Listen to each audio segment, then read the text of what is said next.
Querida, eu Bom vou pegar dia a um piado todos. e já volto. Não vai, eu vou aguardar você se apresentar depois. Ok. Então, eu sou Terezinha Pascoal, eu sou pedagoga Waldorf, com especialização no primeiro setênio, né? Que são crianças de 0 a 7 anos. E conheço a pedagogia Waldorf há uns 30 anos já. E eu moro aqui em Aracaju, e trabalho com crianças de 2 a 6 anos. A gente tem o Jardim Arcanjo Rafael. Então, eu vou trazer um panorama assim, geral do que é a pedagogia Waldorf e depois falar um pouco mais sobre a minha área, que é o trabalho com as crianças pequenas, né, do primeiro setênio, de 0 a 6 anos. Né, com 6 anos, eles já vão para o ensino fundamental. Então, a pedagogia Waldorf, ela foi fundada por um filósofo austríaco, Rudolf Steiner, e a primeira escola Waldorf nasceu na Alemanha em 1919, então já essa pedagogia é muito antiga, apesar de ser relativamente pouco conhecida, né? Mas existem assim inúmeros jardins de infância e escolas de ensino fundamental e de ensino médio também. Agora, a partir desde o ano passado, também começou a unidade, né? Em São Paulo tem a Universidade Rudolf Steiner, que é para formar professores para, né, educar as crianças com essa visão pedagógica. Então, a pedagogia Waldorf, ela vai, eu diria que na contramão da pedagogia tradicional, né? A gente vê as crianças, os seres, com corpo, alma e espírito. Então, a grande diferença da Waldorf é esse olhar espiritual para os seres humanos, né? Então, quando uma criança nasce, ela chega aqui na Terra e a gente sabe que essa criança chegou aqui e que ela traz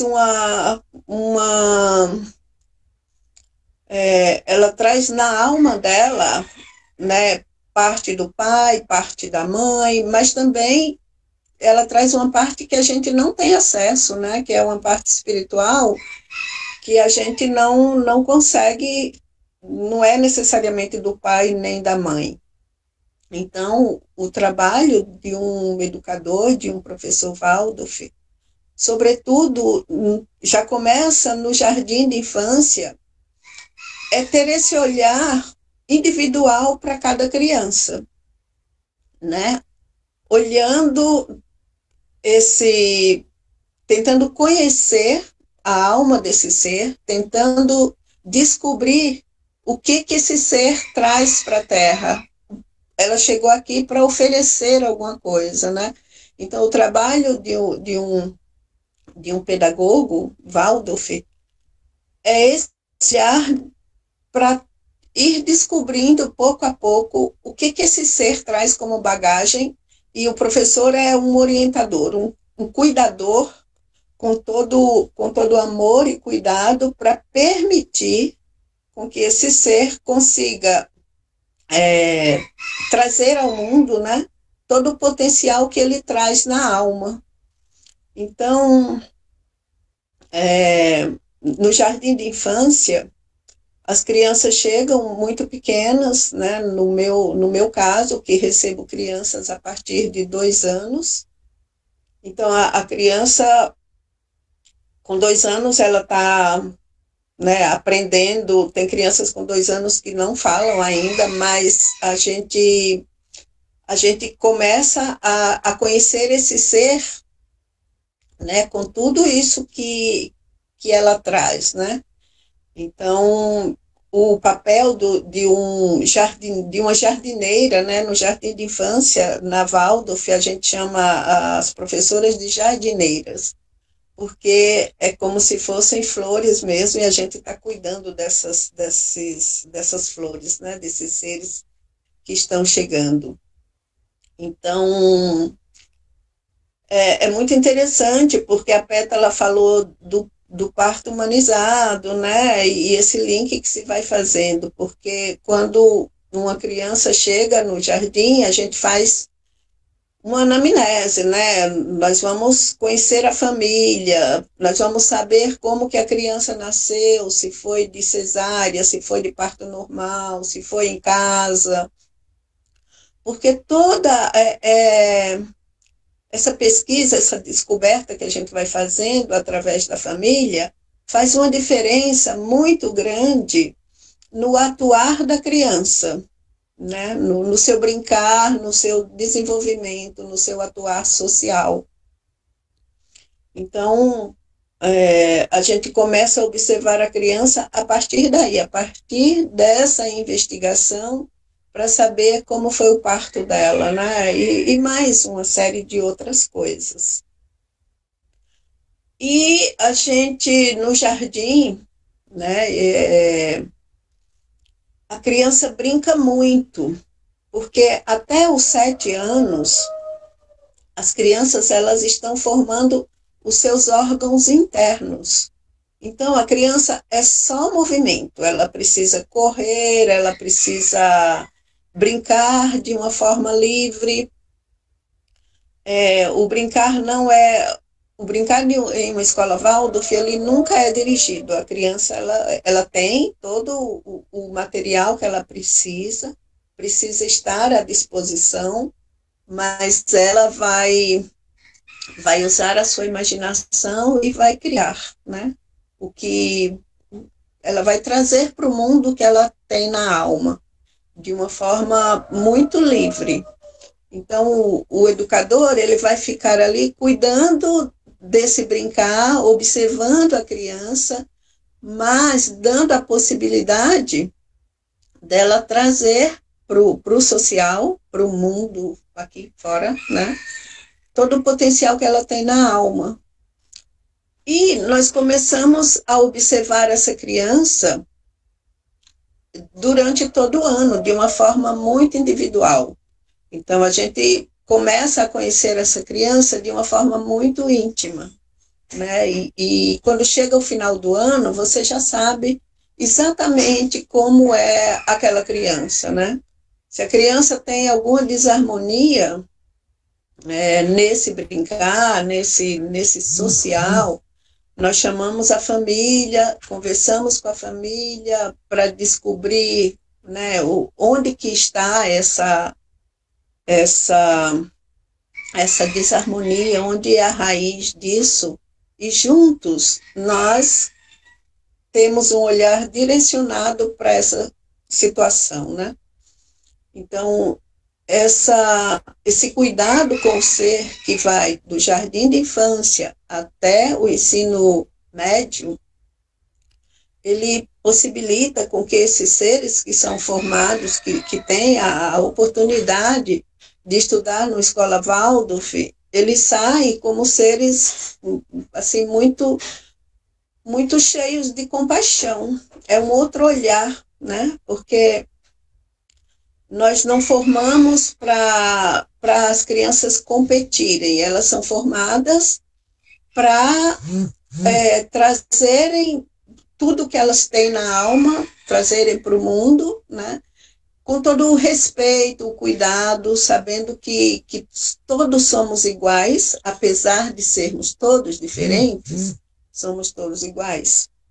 Então, esse olhar respeitoso, né, de compaixão para com todos os seres.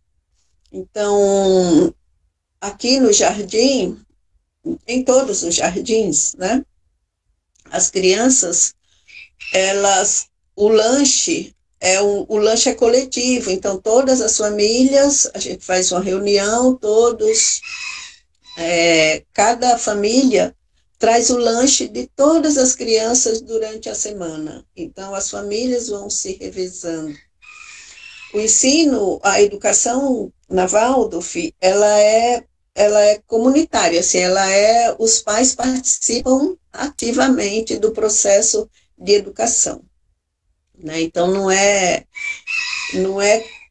o pai não chega na escola, deixa a criança e vai embora e pega meio-dia, né? Ele entra com a criança até a sala, entrega a criança para essa professora que está lá aguardando a criança, e o pai pode ficar um pouco no espaço.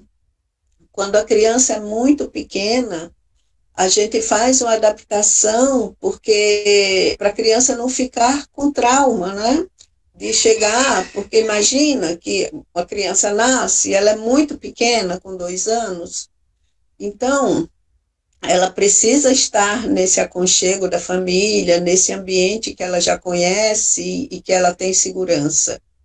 E aí, quando ela vai para uma escola, ela já saiu daquele ambiente, já é um choque grande, né? Então precisa ser muito cuidado, porque as crianças pequenas, elas precisam confiar no mundo. Então, o mundo é bom e esses adultos que cuidam delas precisam ter essa bondade, precisam ter esse amor incondicional, ser maternal, como o Devananda traz, né? A maternidade é assim, é o ponto, é o eixo, eu diria, da Waldorf, né? Porque no jardim, o jardim, ele precisa, idealmente, ser uma extensão da casa, porque uma professora, uma educadora, né, ela vai meio que substituir a mãe, né? O ideal é que, a proposta é que a professora seja uma segunda mãe, seja como uma mãe. Por quê? Porque a criança precisa dessa mãe para orientar, para cuidar, para ela confiar, né? E quando ela confia, ela se entrega totalmente. Então, o jardim, ele trabalha com ritmos, né? Então, não tem uma orientação religiosa, tem a orientação do sagrado que há em tudo. Tem muita arte, a gente começa com arte desde o jardim, a gente trabalha com aquarela, então, de uma forma muito livre, a criança já começa a mexer com tinta. A gente trabalha na terça-feira dentro do ritmo, né? Na segunda-feira a gente a gente faz um pão, então a professora vai, junta todas as crianças e faz o pão, que será o lanche do dia seguinte, da terça-feira. Depois tem aquarela, que é como atividade. Depois tem aula de jardinagem. A gente vai e faz uma horta para a criança começar a ter esse contato direto com a terra, de plantar uma semente e ver essa plantinha crescer e começar a cuidar dessa plantinha. Então, tudo isso faz parte desse despertar para a vida que está se desenrolando aí na frente dela, né? Então, a gente tem todos esses ritmos que se repetem todos os dias, e eles têm um período de brincar dentro da sala, onde eles desarrumam toda a sala, brincam de uma forma totalmente livre, a gente está cuidando. Depois tem a hora de arrumar tudo, em que a gente vai cantando uma música, e as crianças, como elas aprendem por imitação, no jardim a criança aprende imitando. Então, uma criança de 0 a 6 anos, o aprender dela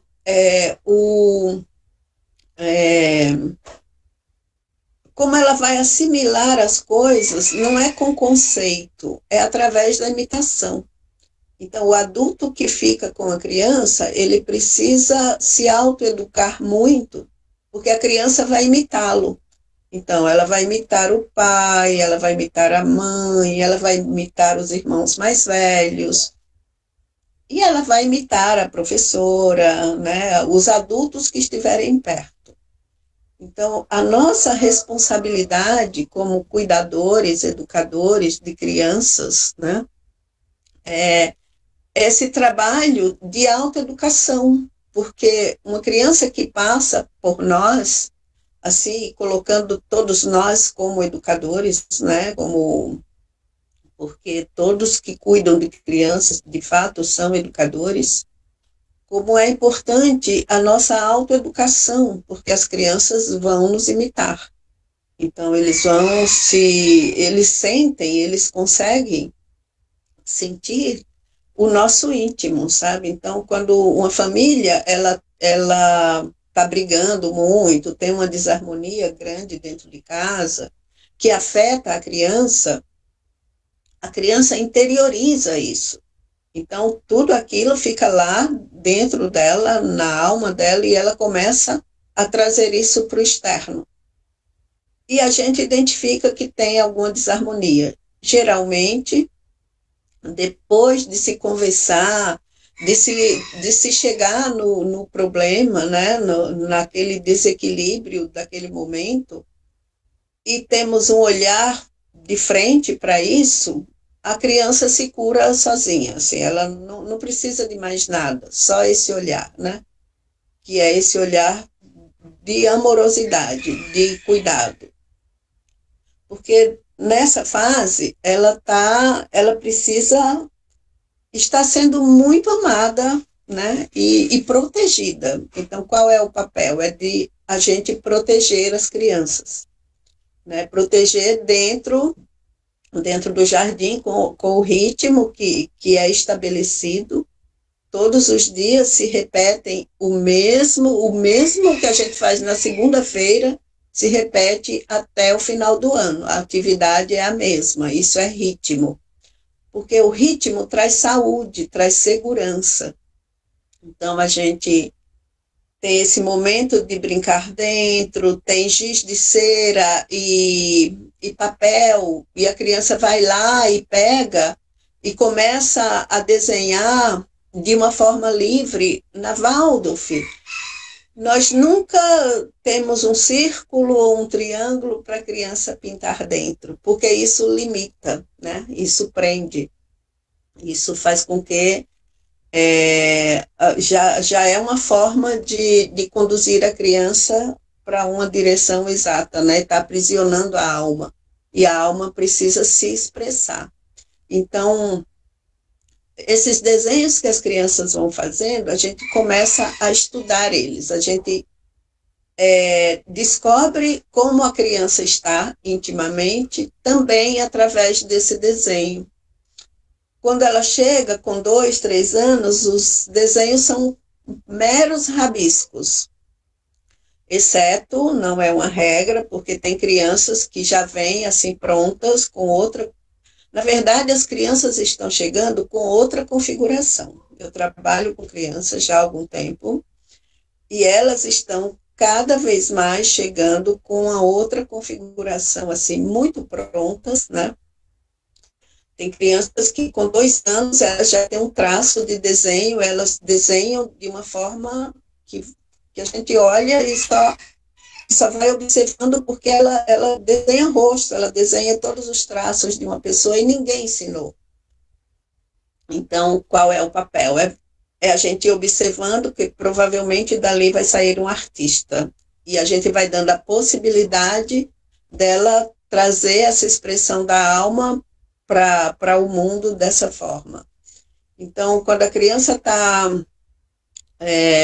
com muita desarmonia, no desenho dela a gente também consegue perceber. E nós vamos cuidando, né? Então, ela vai desenhando dessa forma totalmente livre e fazendo todas as atividades de uma forma livre. Não é que a criança pode fazer o que ela quer, né? Criança precisa de amor e de limite, porque ela não sabe, e quem dá os limites são os adultos. Então, elas têm essa hora de brincar dentro, de desenhar, de fazer pão, de trabalhar com aquarela, E depois a gente faz uma roda. No jardim de infância, a gente canta muito, porque como ela está chegando na Terra agora, né, uma professora precisa ter um timbre de voz muito afinado, porque nós diretamente interagimos e participamos da formação desses órgãos. Então,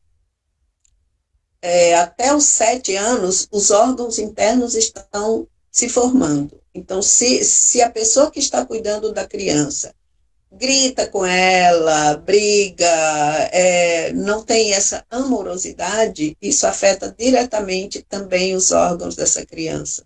Então, ela pode desenvolver um problema respiratório, por exemplo, né, por essa falta de amorosidade. Ela pode ter desenvolver patologias. Então, a gente cuida muito desse... E o cantar, que tem a ver com a respiração, é o que a gente... essa parte de arte, o jardim é todo permeado com música. A gente canta muito no jardim. Então, nós fazemos uma roda que tem a ver com o tema dessa roda, tem a ver com a época do ano que nós estamos vivendo. Então, nós vivenciamos de uma forma muito, muito lúdica as fases do ano, verão, né, outono, primavera, o final do ano, que é o Natal. A gente traz nessas épocas uma celebração com rodas, né, cantadas e contadas, uma parte de música e uma parte de história. E isso vai harmonizando a criança e ajudando na formação dos seus órgãos e vai dando segurança para elas, né?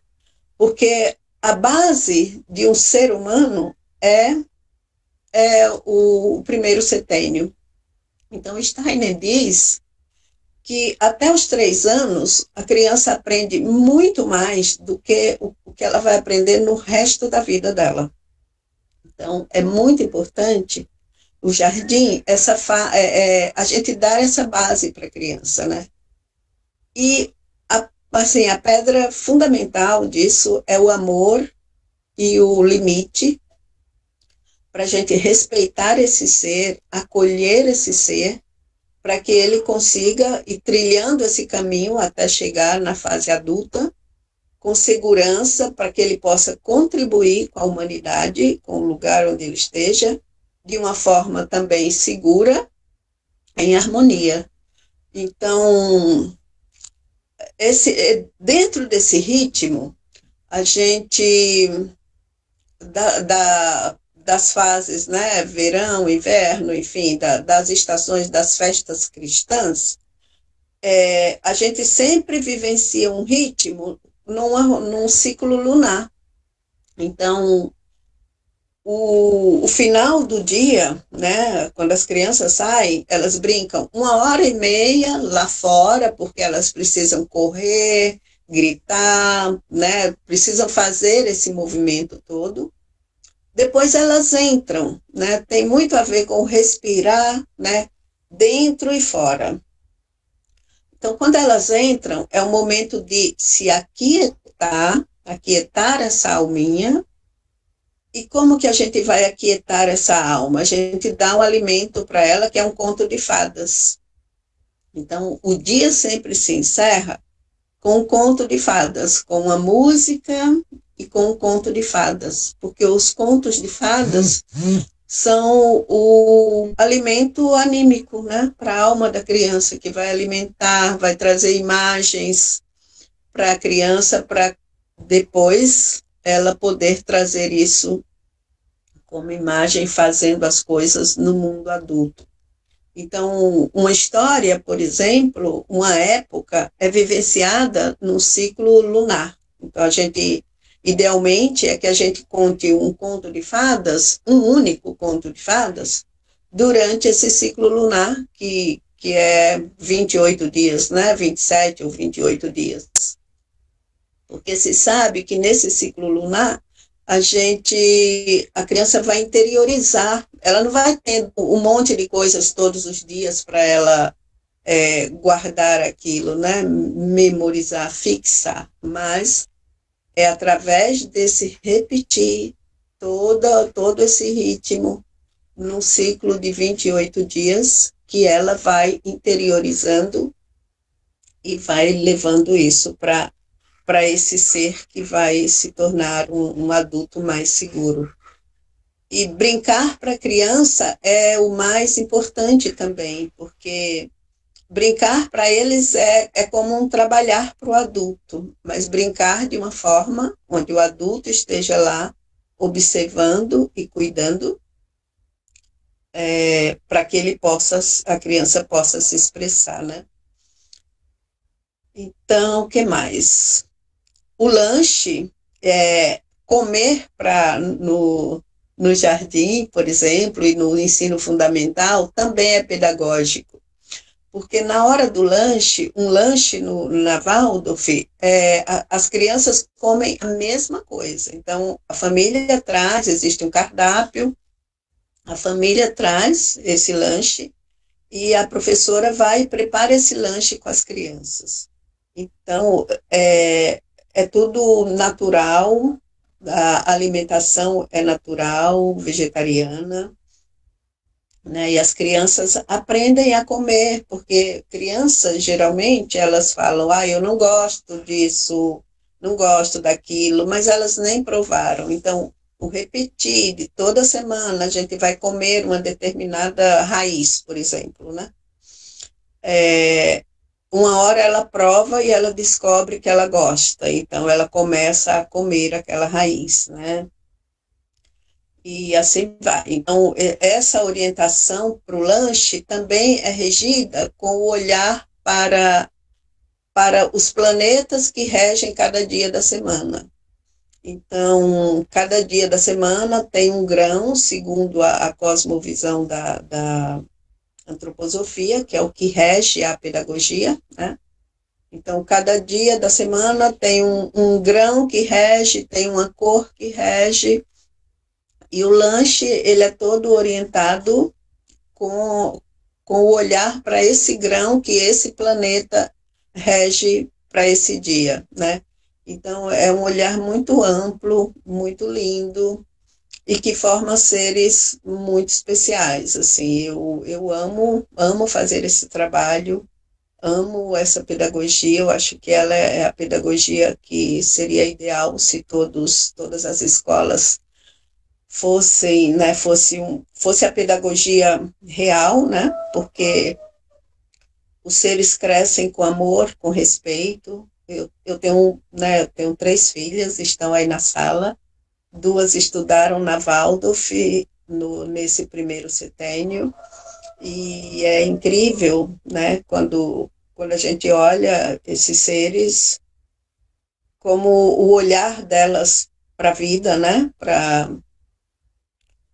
o mundo, né, com compaixão, com respeito, são seres, os alunos que saem da Waldorf, geralmente eles são muito artistas, né, porque a arte permeia a Waldorf do jardim de infância até o ensino médio.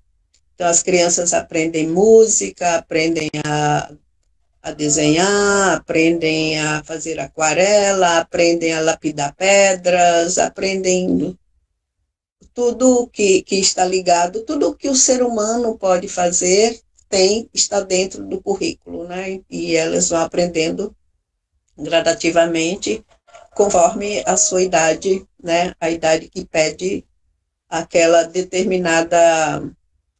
determinado ensino relacionado com a idade dela, para ela não receber o que ela não está preparada para receber ainda.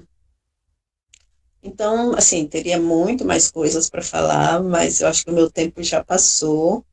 E é isso, assim, quem tem interesse, existem escolas Waldorf, jardins de infância espalhados por esse país, assim, em todos os lugares. Super vale a pena conhecer, né? Quem tem uma criança E se puder colocar numa escola assim, você está cuidando, né, do seu filho, maternando essa criança, entregando para um ser que você sabe que vai maternar essa criança sempre, né? Ou mesmo que uma criança passe só 3 anos no jardim de infância, ela já tem a base para seguir a vida com outro olhar, sabe? Com segurança.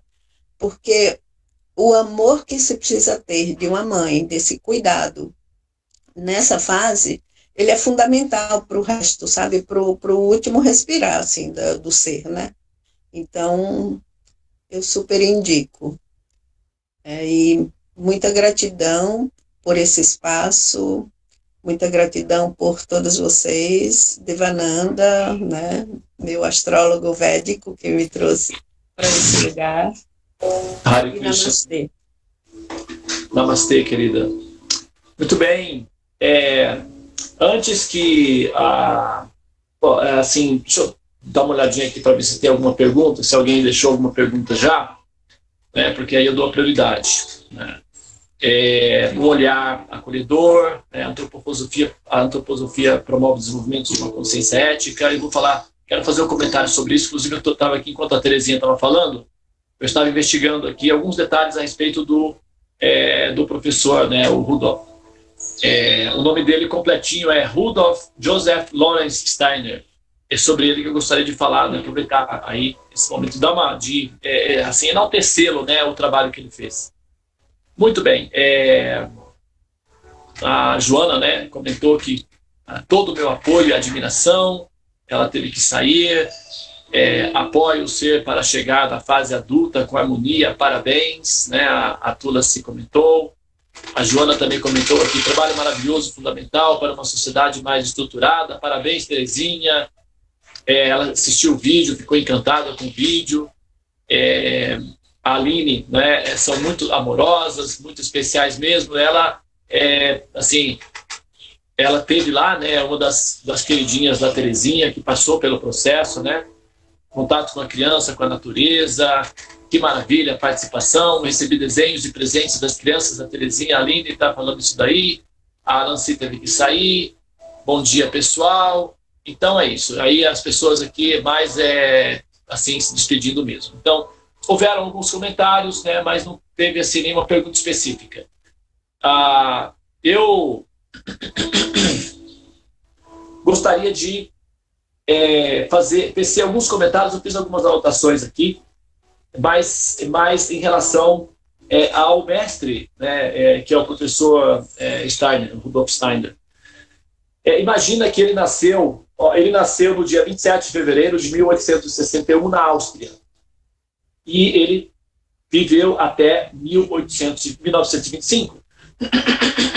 O que significa que ele vivenciou o período da Primeira Guerra Mundial, né? Então, assim, a gente olha para ele, eu estou com a foto dele aqui, e a gente sente que, assim, tem aí, não é, uma criança aí dentro, né? Você vê que tem uma criança, dá para sentir que é uma criança, né? Que tem, assim, um espírito que não aceitou a provocação da vida, né? Uma vez foi, e ele é um deva, né? Pelo que eu já pesquisei dele, pelo que eu entendo das orientações que ele deixou, ele é o equivalente de um deva das áreas naturais, das ciências naturais. Existem diferentes classes de devas, né? Os devas, eles são de duas naturezas. Ou eles podem ser descendentes, ou seja, eles são introduzidos na humanidade, eles entram na humanidade e aceitam diferentes funções como pedagogos, reformadores políticos, matemáticos, principalmente, porque a matemática é o carro-chefe, né, de todo o processo de pedagogia que vem como consequência. Então é muito comum devas nas áreas das ciências matemáticas e, enfim, todas as áreas do conhecimento humano podem aparecer, eventualmente, devas, que são reformadores ou são atualizadores dos sistemas de conhecimento, né? E existem esses devas que descendem, eles vêm e assumem formas humanas e retiram-se normalmente eles não ficam muito tempo, os corpos humanos não são muito adaptáveis, então eles duram pouco com os corpos humanos, eles normalmente saem rápido, mas fazem transformações muito intensas para o futuro da humanidade.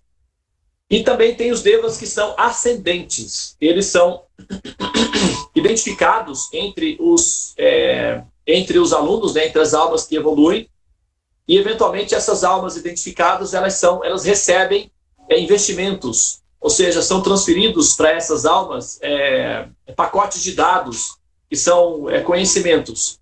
E esses receptores acabam se tornando devas por investimentos, ou seja, pelos dados que são transferidos para essas pessoas, essas almas. E elas, então, eventualmente produzem reformas educacionais, reformas estruturais, teológicas e etc., nas diferentes áreas. Então, tem os devas que são descendentes e os devas que são ascendentes. E ambos lidam com o mesmo tipo de tecnologia de conhecimento, que é conhecimento de futuro. Então, se a gente pega, por exemplo, o professor Rudolf, que nasceu na época da Segunda Guerra Mundial, onde a humanidade estava começando a dar início ao clímax da barbárie e da violência, depois culminou, né, com a Segunda Guerra Mundial e o advento das bombas nucleares.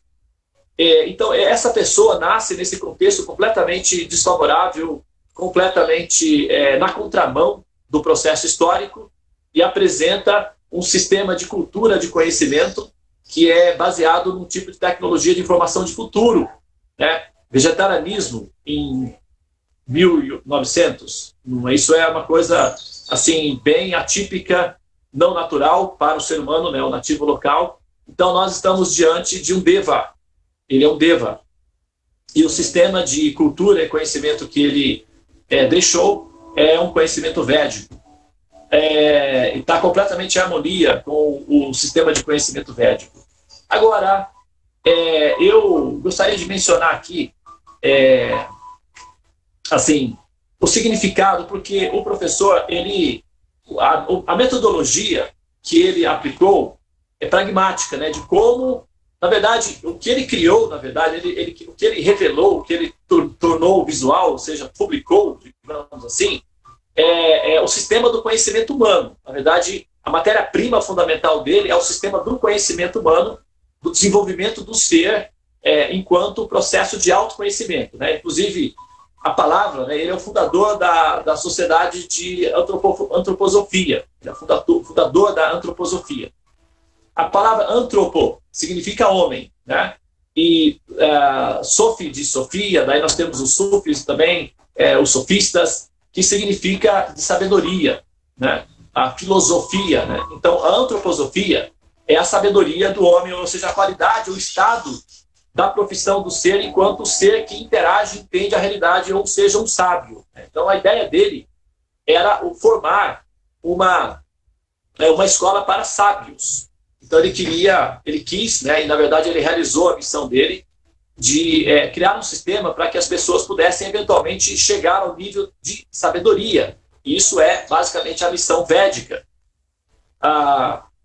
E esse sistema de conhecimento, né, é uma ciência, eu vou ler aqui rapidinho, né, uma estrofe só, é uma ciência espiritual, ela representa, né, como um caminho de busca da verdade que preenche o abismo historicamente criado entre o academicismo, né, os acadêmicos e a fé.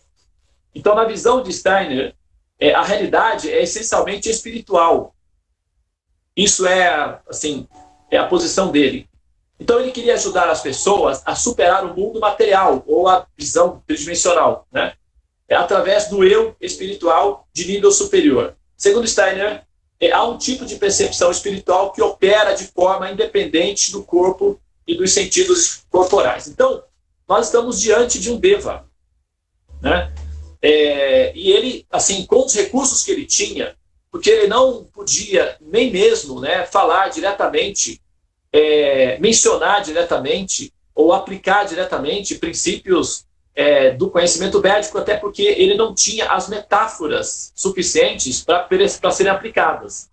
Então, o que ele fez foi uma coisa genial, né? Então, ele pegou uma tecnologia de conhecimento de um futuro longínquo, que agora é que as pessoas, com o advento de realidade virtual, os smartphones, e com assim, o desenvolvimento da matemática contemporânea baseada nos princípios de emergência e a teoria da relatividade geral, a mecânica quântica. Então, se a gente pegar todas essas peças juntas, nós conseguimos criar metáforas para explicar o conhecimento védico.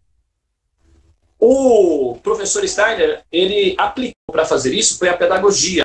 Então, a pedagogia não foi a única área do professor de atuação. Ele atuou também na medicina, ele atuou na área da farmacologia, agricultura.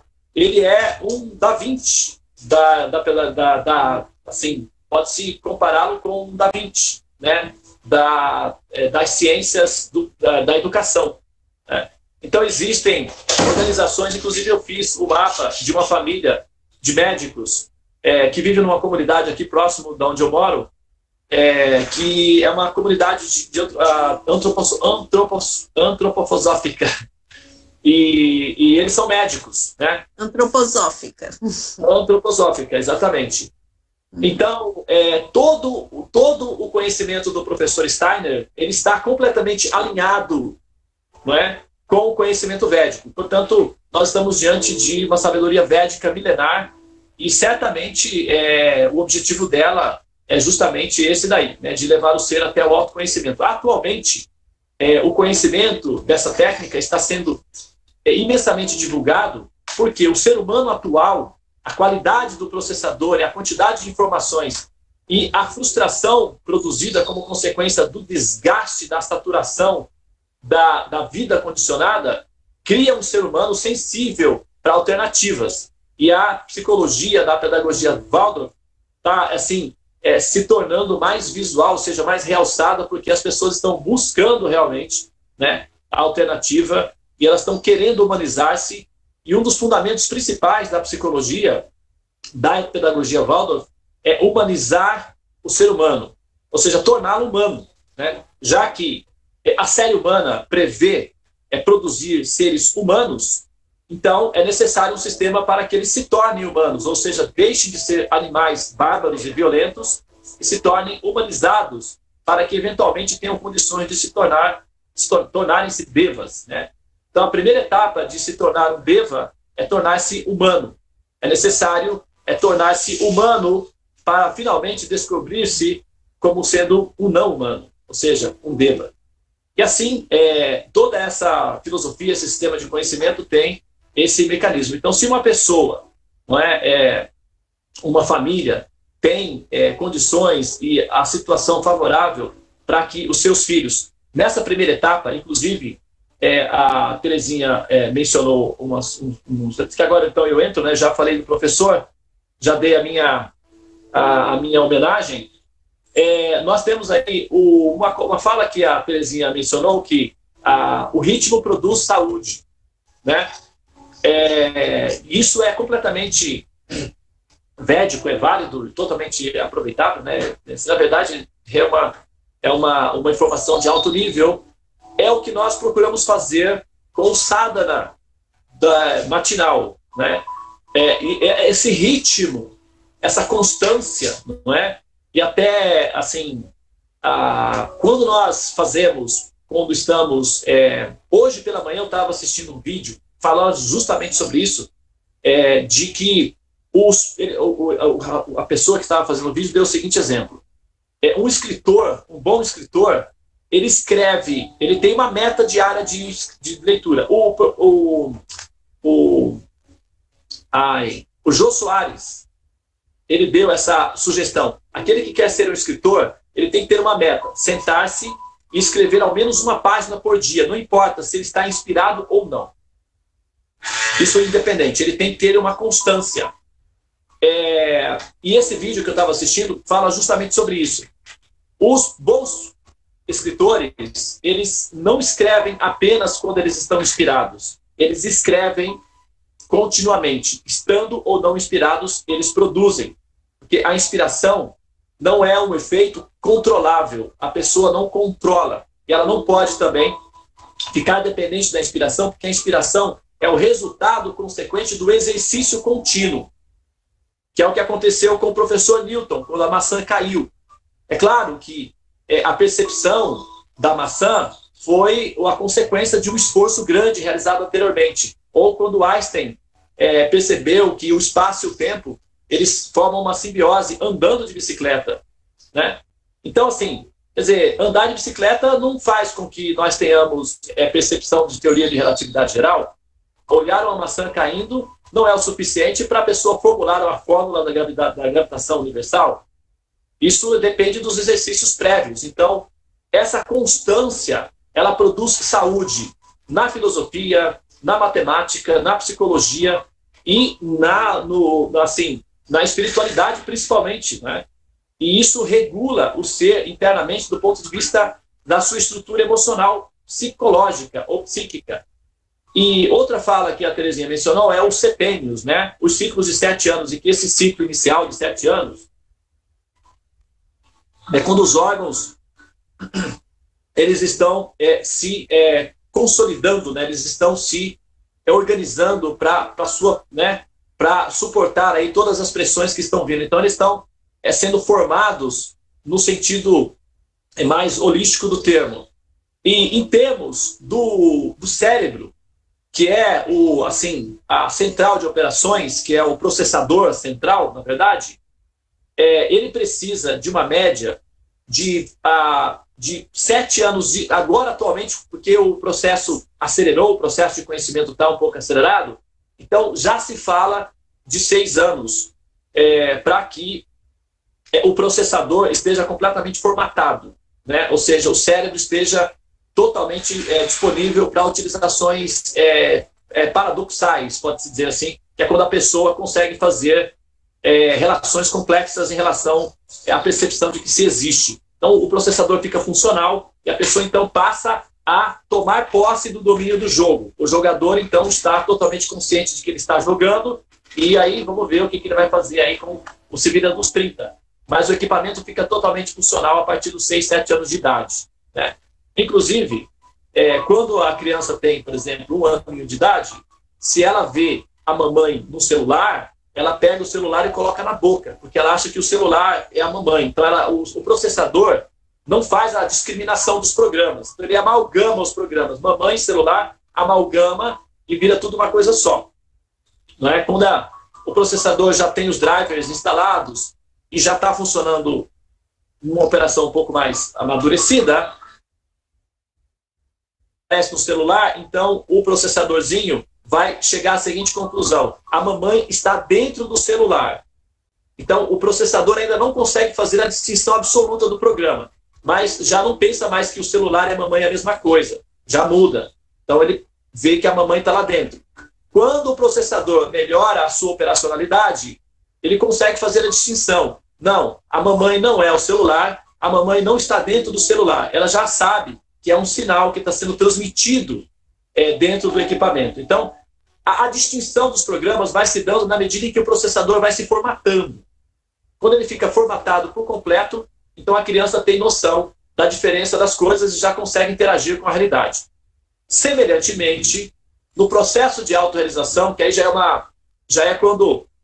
Porque eu também me sinto mais ou menos educador de crianças, né, Terezinha?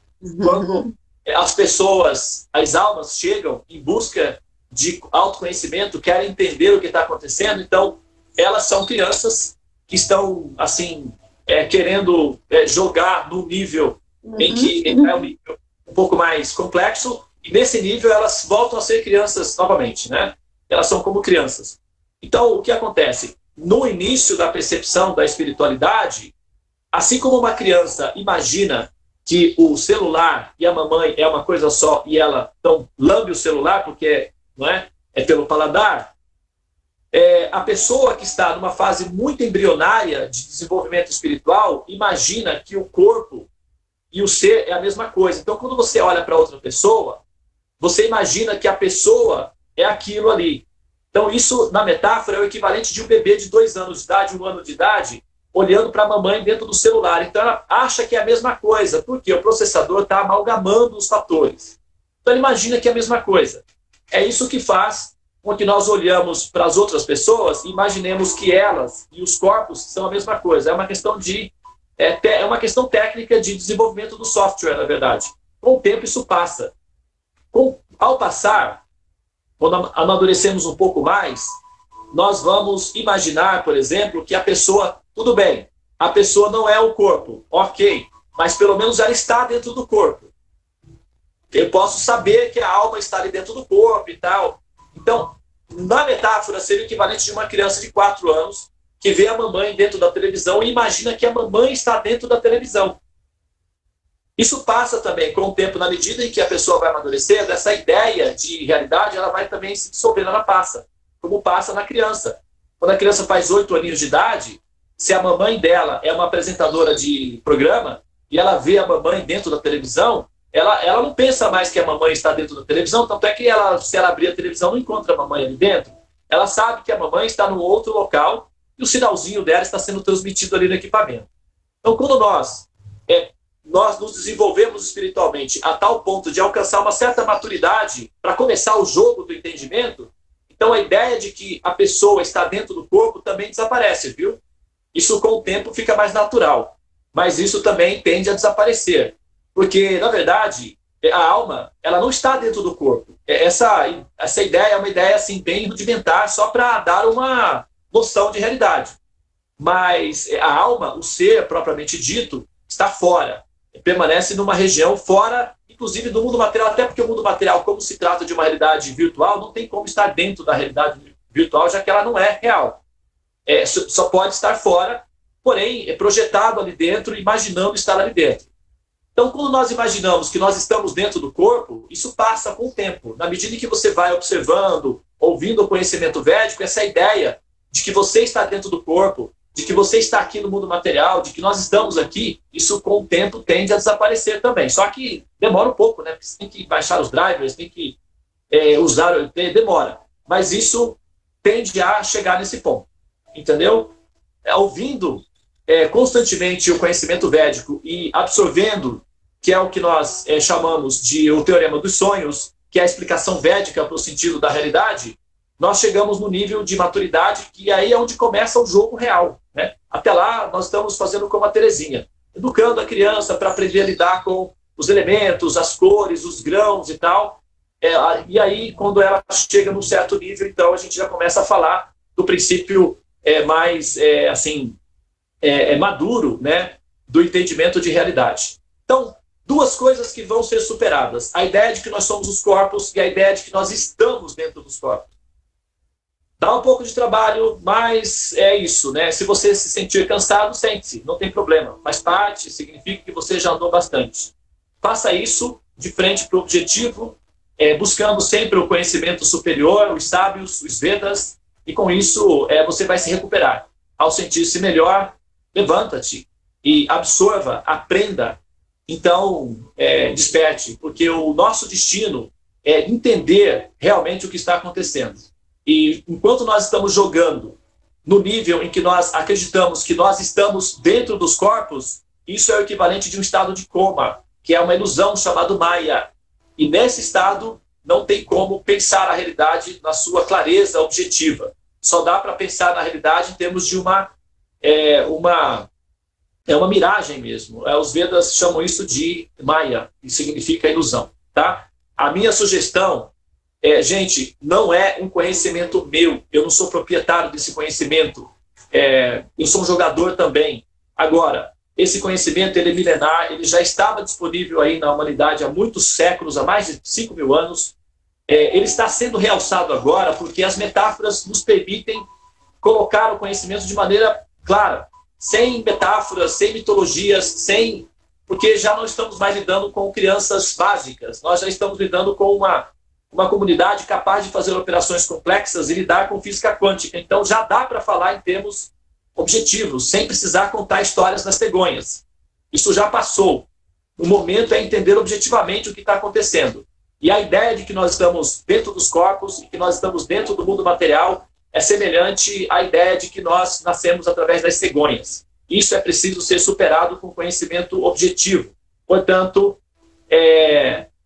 o conhecimento acerca da cosmologia védica e a origem do mal que é assim, a revelação, a explicação védica do sentido da existência, eu sei que dá trabalho, eu sou redundante, repetitivo, sou cansativo mesmo, eu sei, nem eu me aguento às vezes, até eu me coloco 1.9 para ser rápido, mas sinceramente falando, aqueles que não conseguirem realmente parar para investigar esse assunto vão continuar achando que estão dentro dos corpos, e isso é o equivalente de 4 aninhos de idade, está na fraldinha ainda. Tá? Eu sinto muito falar, mas essa é a realidade. Então, corram atrás, porque o jogo está ficando cada vez mais veloz e somente experientes passam para a próxima fase.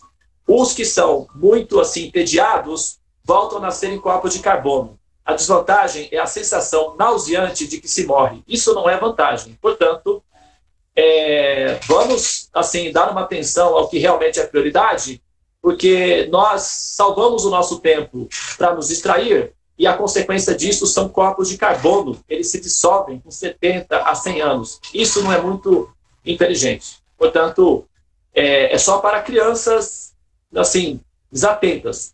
Adultos conscientes vão querer eliminar esse ciclo de redundâncias que é o chamado nascimentos e mortes. Acredite, a redundância de me ouvir muitas vezes é muito menos assim, prejudicial do que a redundância de renascer em corpos de carbono.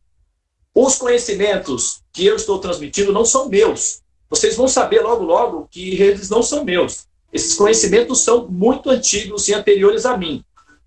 Só que a porta até esses conhecimentos para vocês, nesse momento, é através de mim. E tem livros, né? Tem os livros também dos outros sábios que explicam todos os conhecimentos védicos. O professor Rudolf, né, como eu mencionei, é um deva.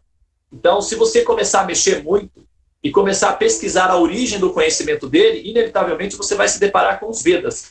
Vegetarianismo, em 1900, sinceramente falando, não é comum. Isso não é para a época dele. É conhecimento de futuro. E esse futuro está chegando agora. Consciência ecológica, consciência alimentar, consciência de educação emocional. As pessoas estão se matando, elas estão ficando em depressão. O que está acontecendo? Falta educação psicológica, educação estrutural, educação familiar. Então, os conhecimentos deles são de futuro. Os conhecimentos védicos são conhecimentos de futuro. O conhecimento do Teorema dos Sonhos é um conhecimento para o futuro, para aqueles que querem assim, tecnologia de conhecimento de futuro a respeito do sentido objetivo da existência.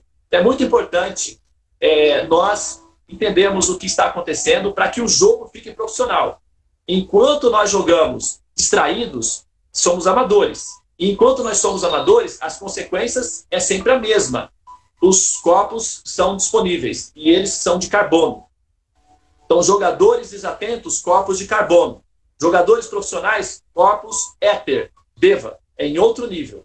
E aí tem que se esforçar um pouco, enfim, né, a história da cigarrinha e da formiguinha, né? Então, a minha sugestão é investiguem o Teorema dos Sonhos, Cosmologia Védica e a Origem do Mal. Nós temos um grupo de estudos que é embrionário ainda, está se formando agora. Aqueles que querem entrar para a investigação do Teorema dos Sonhos, que é a parte mais radical da investigação védica, por favor, mandem para mim uma mensagem dizendo: Devananda, me interessei pelo assunto, gostaria de conhecer mais de perto a informação. Como faço? Imediatamente você vai ser direcionado ao grupo de estudos do Teorema dos Sonhos. Eu estou coordenando o grupo, mas o grupo é independente, ele estuda a parte justamente para não ter a influência direta, para que a pessoa perceba que esse conhecimento não sou eu a fonte do conhecimento. Esse conhecimento é um conhecimento que é um patrimônio cultural da humanidade. Então, o grupo é independente, mas eu faço parte também do grupo da investigação. Mas existe aí já um processo de estudos nessa área, que é uma área que forma profissionais no entendimento da metafísica védica. Então, é isso. Nós estamos fazendo a nossa parte e nós não sabemos quanto tempo nós temos para fazer isso. Então, precisamos ser rápidos para que o nível do jogo melhore. Senão a gente fica aí, nascendo e renascendo. Isso, nossos personagens eles são de carbono e eles acabam se tornando adubos, né? Porque eles precisam ser reciclados, então, basicamente, é adubo. E isso tem que ser superado. né, o nível tem que ser elevado.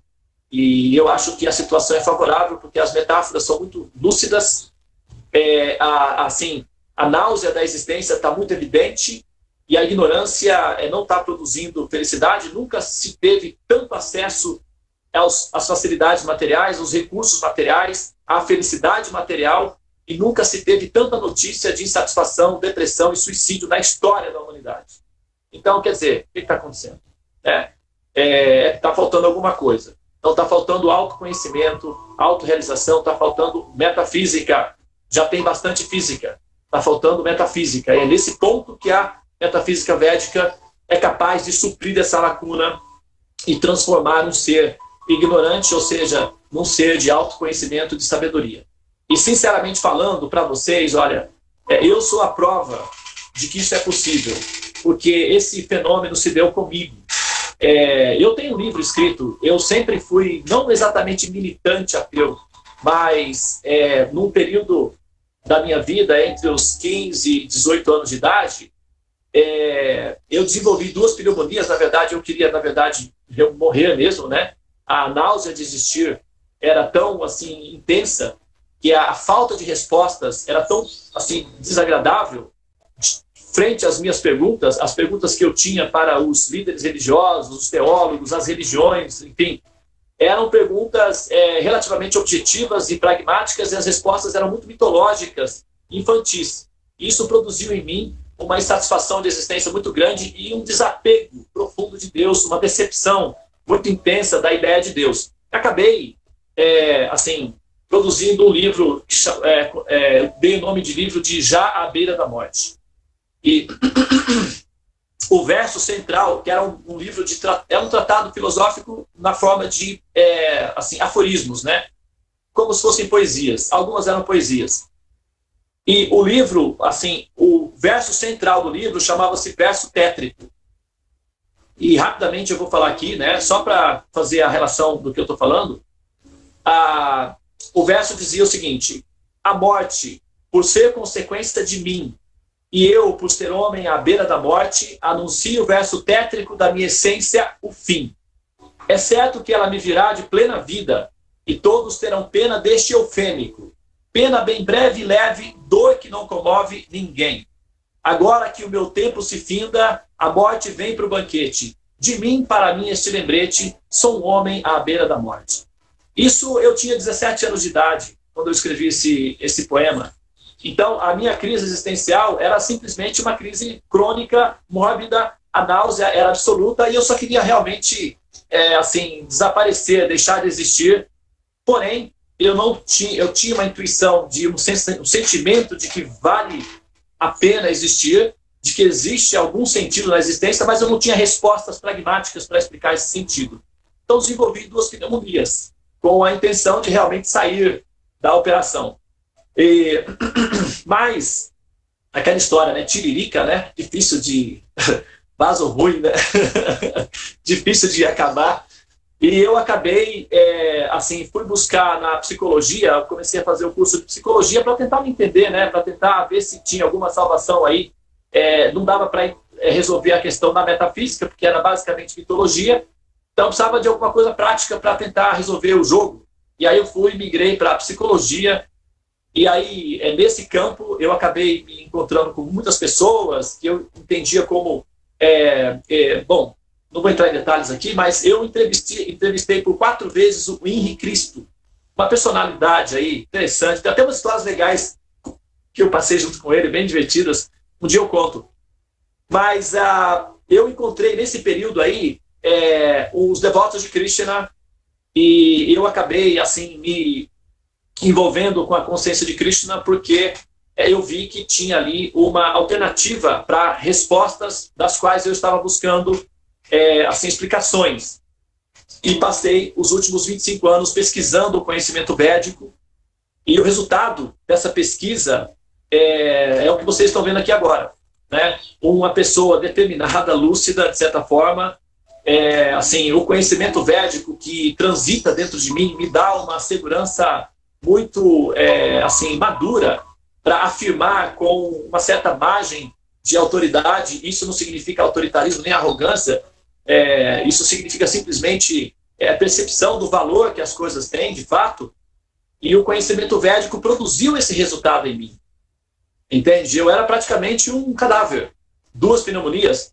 O médico disse para mim, olha, meu amigo, você tem testamento? Não tem problemas em você. Você é simplesmente uma pessoa destinada a morrer a qualquer momento. Daí foi que eu falei, não, tudo bem, então eu vou acabar morrendo mesmo, então eu vou sair por aí, vou aventurar e ver o que vai acontecer. E nesse ponto, nesse momento, né, nessa fase da minha vida, foi que eu acabei me deparando com os conhecimentos védicos, e o resultado é que uma transformação muito grande aconteceu.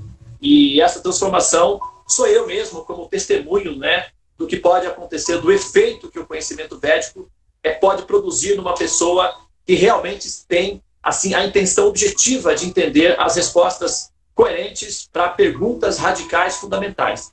Então não há perguntas agressivas, não há perguntas inteligentes, perguntas profundas que o conhecimento védico não esteja adaptado a lidar com esse tipo de pressão.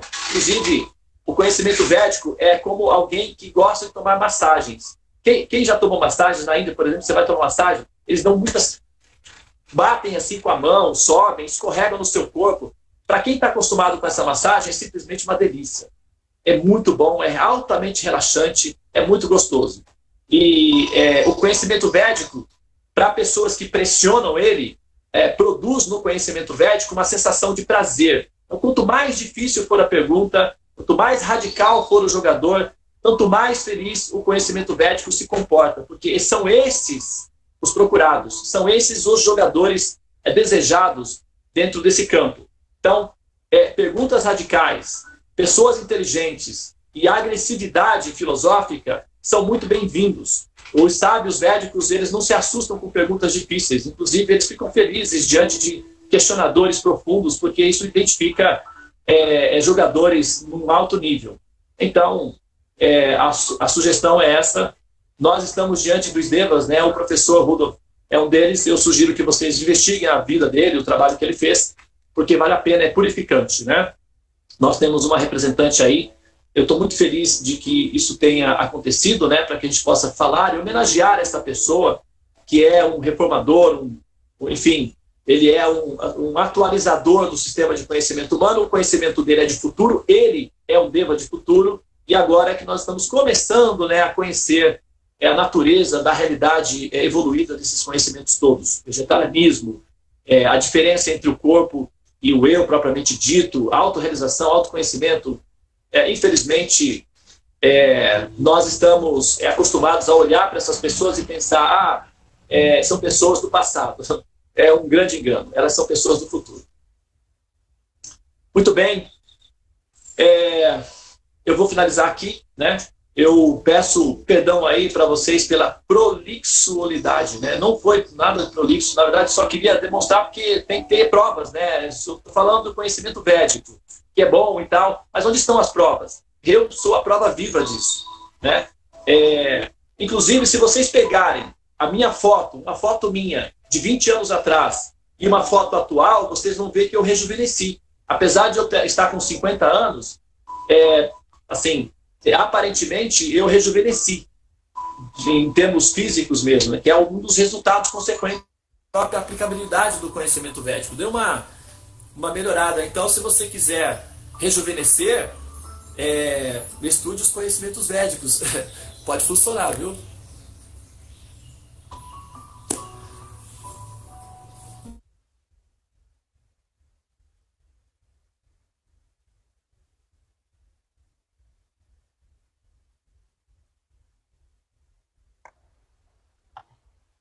Parece que ele caiu.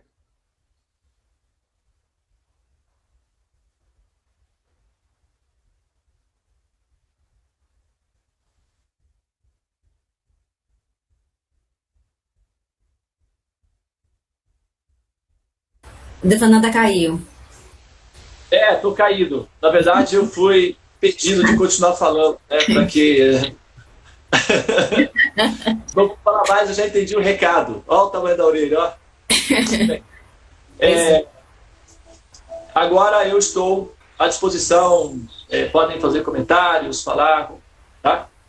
Já passamos do limite, vamos então nos despedir, né, na verdade. E amanhã a gente continua. Vou deixar um pouquinho para amanhã. Ok?